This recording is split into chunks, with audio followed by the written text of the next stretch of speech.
नहीं पा रही है। राज्य सरकार की योजना और केंद्र सरकार की योजना तो आपकी बार पहुंची, लेकिन राज्य सरकार तो ना ही के बराबर दे रही है। जिसलिए आपको हम लोग केंद्र सरकार दिया हुआ पैसा को क्यों दुरुपयोग करेगी?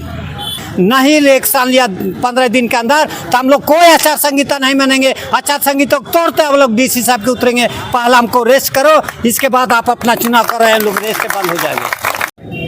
नमस्कार, आप देख रहे हैं द खबर न्यूज और इस वक्त हम गोड्डा के अशोक स्तंभ में मौजूद है और हमारे पीछे देखिए आदिम जनजाति के समाज के लोग यहाँ पर प्रोटेस्ट कर रहे हैं। आइए उनसे बात कर रहे हैं और जानने की कोशिश करेंगे आखिर ये यहाँ पर प्रोटेस्ट करने का इनका रीज़न क्या है। क्या रीज़न है सर, क्यों यहाँ पे प्रोटेस्ट कर रहे हैं आप? यहाँ देखिए, हम लोग बहुत माने दुर्गम पहाड़ से हम लोग निवास करते हैं। हमारे आदिम जनजाति के पूरे भारत के लोग, आधार कास्ट के सारे ऑफिसर लोग भी जानते हैं कि आदिम जनजाति को हमें उठाना है। लेकिन अब की बार राज्य सरकार तो नहीं दे रही, लेकिन आदिम जनजाति के लिए जबकि खुदा ने खास्ते पीएम हमारे प्रधानमंत्री जी ने ऐसा योजना दी कि आदिम जनजाति को पूरा विकास करके हम देखना चाहते हैं गरीबों को। उसी उद्देश्य से पूरे झारखंड में 24,000 करोड़ पैसा दिया। लेकिन 24,000 पैसा अब कहाँ जाएगी मुझे पता नहीं। बंदरवाट होके ख़त्म हो जाएगी। लेकिन इन लोगों का जियोटेक करना था। क्या जियोटेक मतलब? जियोटेक मैंने आवास, अच्छा, आवास को, जनमन आवास को जियोटेक करके मैंने सारा चीज़ जियोटेक करना था। उन्हें वो एप्लुलेट करना था कंप्यूटर से। आवास का हो, रोड का हो, बिजली का हो, मान ले जिस गांव में स्वास्थ्य का हो, अगर स्वास्थ्य उस गांव में अगर एनएम पढ़ी लिखी है तो उसी गांव में उसी को ज़मीन पर खड़ा रख के जियोटेक करके भारत सरकार को अवगत कराना था कि ये महिला पढ़ी लिखी है, ये आपका माने एनएम करने योग्य है। और उसका सर्टिफिकेट ले करके मजिस्ट्रेट को पुनः उसको लेकर तुरंत डीसी साहब को भेजना था। लेकिन इन्होंने नहीं किया। सारा चीज़ से हम लोग अवगत नहीं हो पाए। देरी से हम लोग को मैसेज मिली और हम लोग जाने, तब हम लोग किसके विरोध में उतरे हैं। प्रधानमंत्री तक इसका आवाज़ पूरा जोर जाना चाहिए। और जिसमें इसमें जो लिपापोती कार्य किए हैं, 4 गो मजिस्ट्रेट, एसडीओ साहब है, डीसी साहब है और कोई अनेक लोग हैं राज्य सरकार के, उन लोगों को निलंबित करे महामहिम हमारे प्रधानमंत्री जी।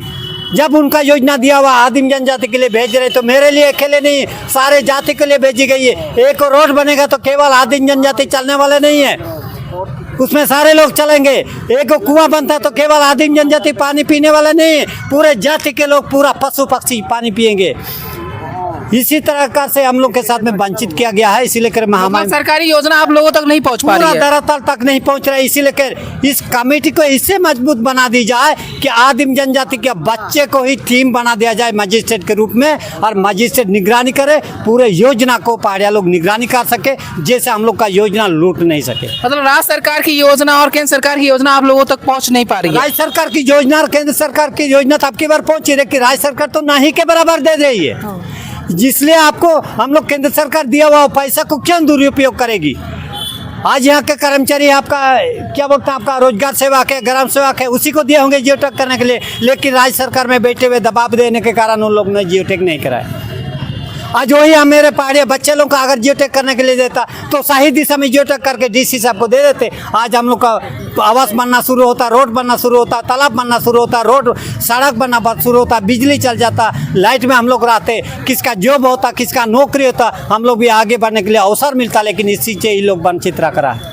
अच्छा, आप तमाम लोग कहाँ से आए? हम लोग गोड्डा जिला से भी आए हैं।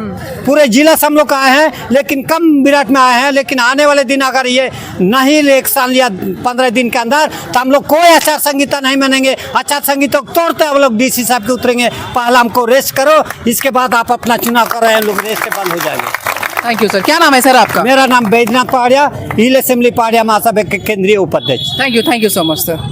हाँ, कहाँ है और कोई बताइए आप लोग? जैसा बताया जा रहा है कि सरकार की योजना आप लोगों तक नहीं पहुंच पा रही है, क्या ये सही है? हाँ, ये वास्तविक बात है, सही है। क्योंकि हम लोग जो है ईसा पूर्व 302 ईस्वी से इस भारत के ग्रामीण आय को क्षेत्र में हम लोग निवास करते हैं, जो कि मूल निवासी से हम लोग को चिन्हित है। आदिम जनजाति पहाड़िया से भी चिन्हित है।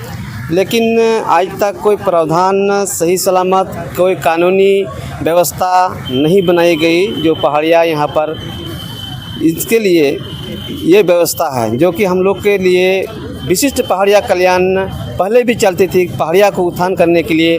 और हमारे ग्रामीण क्षेत्र में पहाड़िया के लिए ही अलग राज्य के रूप में भी ये चिन्हित है, अलग देश के, अलग सौर्य कंट्री के नाम से भी चिन्हित है। इसी के नाम से यहाँ व्यवस्था है, इसीलिए सेंट्रल गवर्नमेंट भी ध्यान में है, लेकिन हमारे सरकार जो है सही सलामत सपोर्ट नहीं कर रही है, जो कि यहाँ के आदिम जनजाति को उत्थान करें। ओके सर, क्या नाम है सर आपका? कमलेश्वर पहाड़िया, हिल असेंबली पहाड़िया महासभा का प्रवक्ता। Thank you sir.